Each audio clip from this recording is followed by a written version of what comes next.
Religion 230, Week 14 Lecture, The Church in the 19th Century. The 19th century was a challenging time for the Church. Missions grew and new orders were founded, but the Church continued to be associated with the Ancien Regime, the Old Order. Political revolutions meant that the Church continued to lose power and property, which from one perspective meant that it was becoming more of a spiritual institution. Within the Church, liberal attitudes fought with conservative, ultramontane ideas, and new social approaches started to dominate. Another factor in this time period was the renewed emphasis on the Virgin Mary, especially through visions and apparitions, and the resulting devotions and pilgrimages. All of these elements are part of our lecture today. In France, the Catholic Church had lost all of its properties during the Revolution, but the Concordat of 1801 with Napoleon restored much of its status, and also supported the authority of the Pope. However, it took a long time before the Church fully recovered, particularly the clergy, which had been decimated. It took missionary work, an emphasis on the Virgin Mary, and support from the government for a clergy comeback.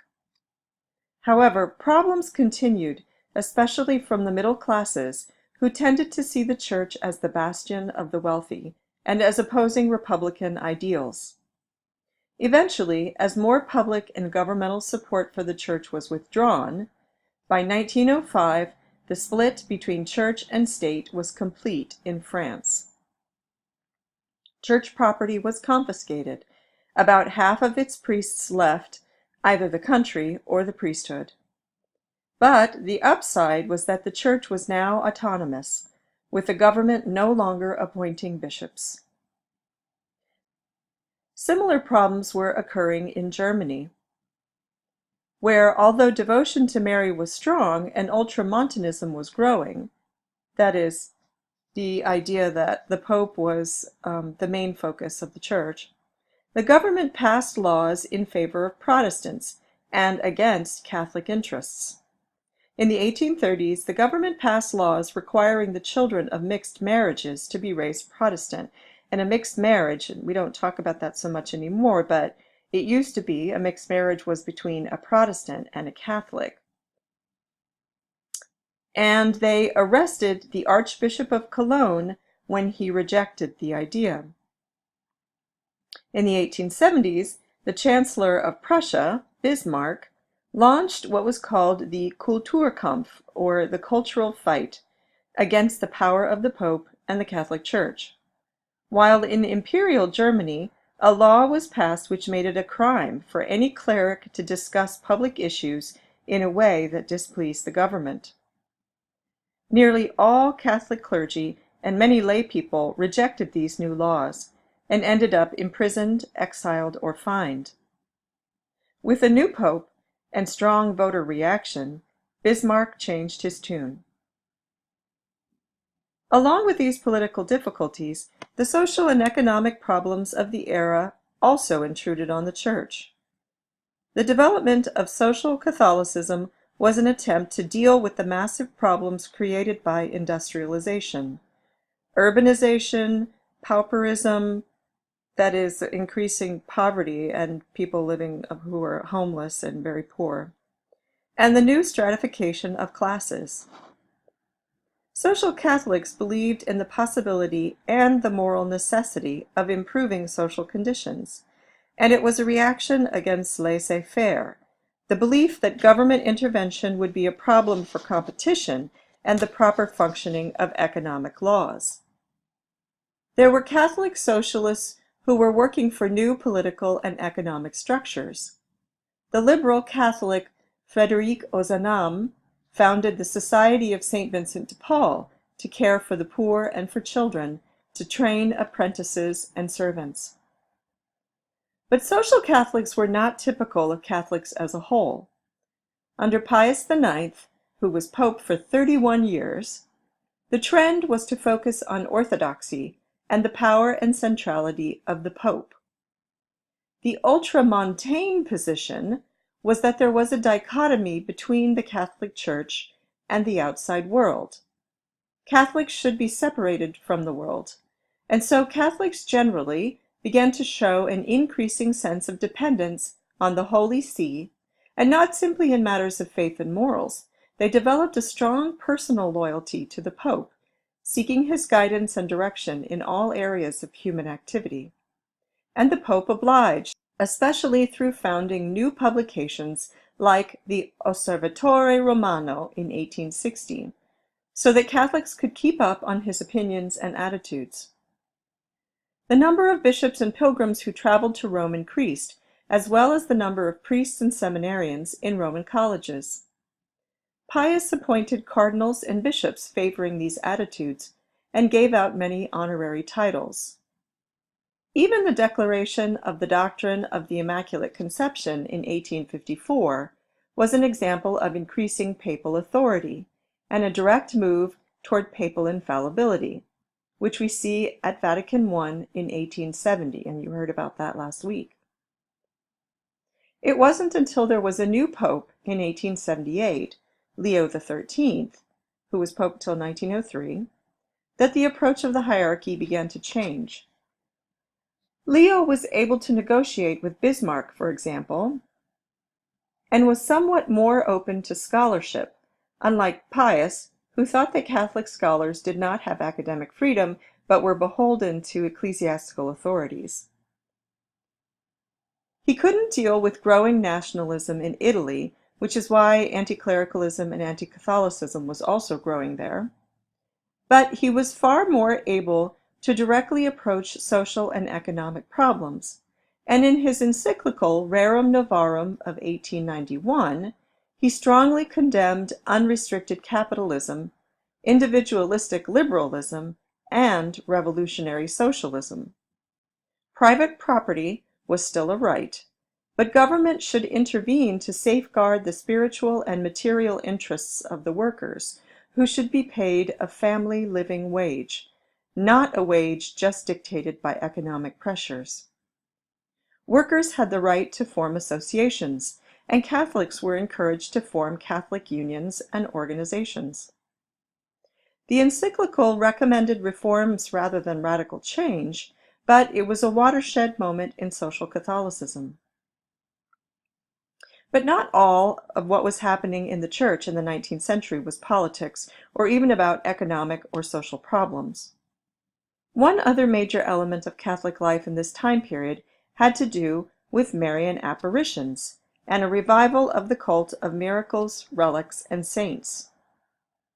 After the Reformation, there was an overall decline in pilgrimage to saint shrines in Europe, but that was revitalized after the 5 visions of Catherine Labouré in Paris in 1830, and that was really a reaction against secularism and rationalism, so against the Enlightenment.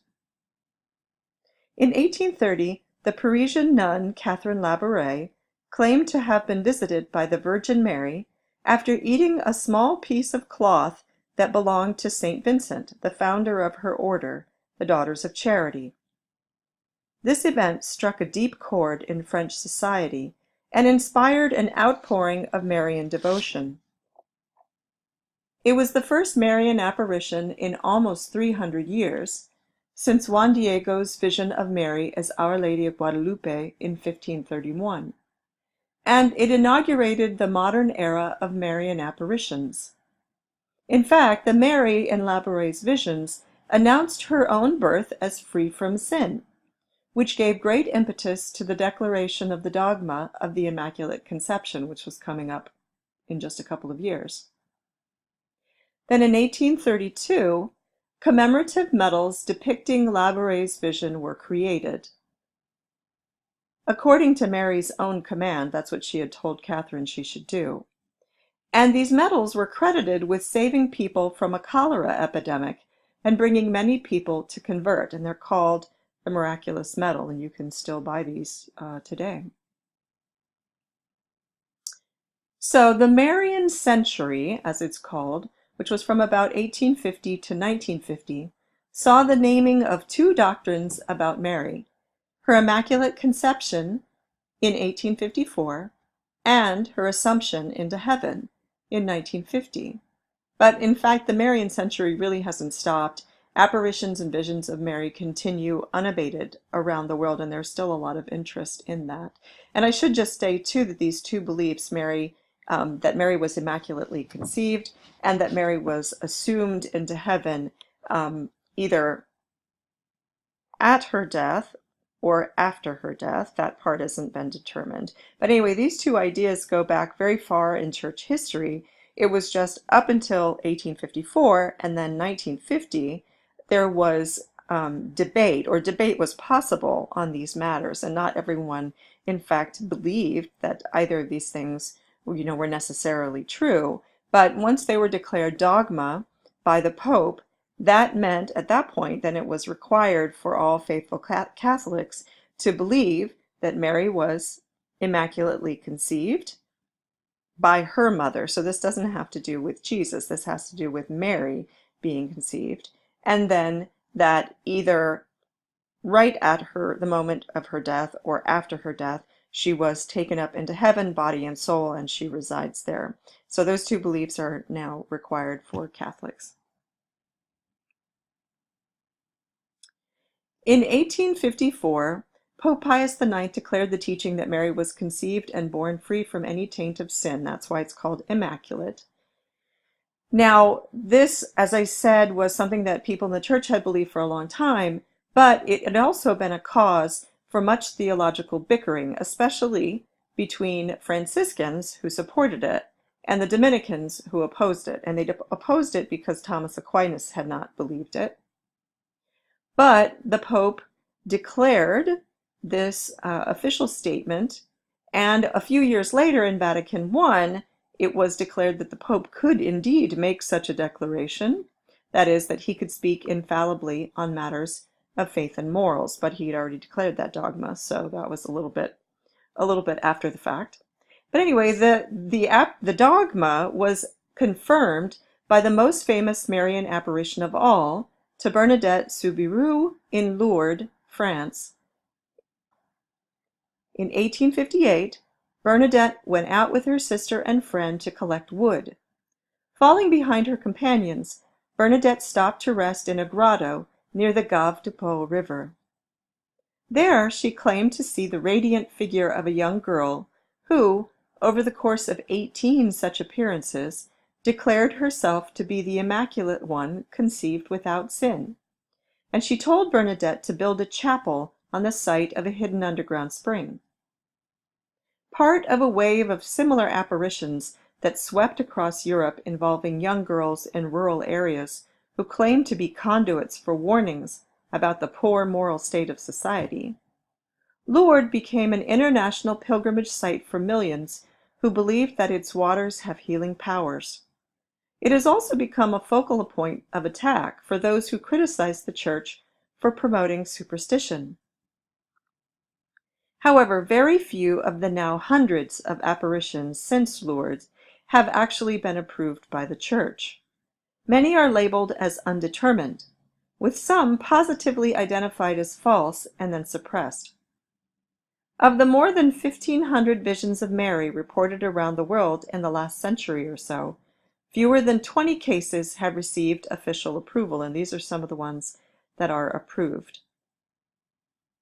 And of course, they were only approved after a long and sometimes very long process of approval that involved questioning witnesses and visionaries, as well as looking at the content of the message and the fruits of the apparition, that is, the results, such as conversions, healings, and other miracles.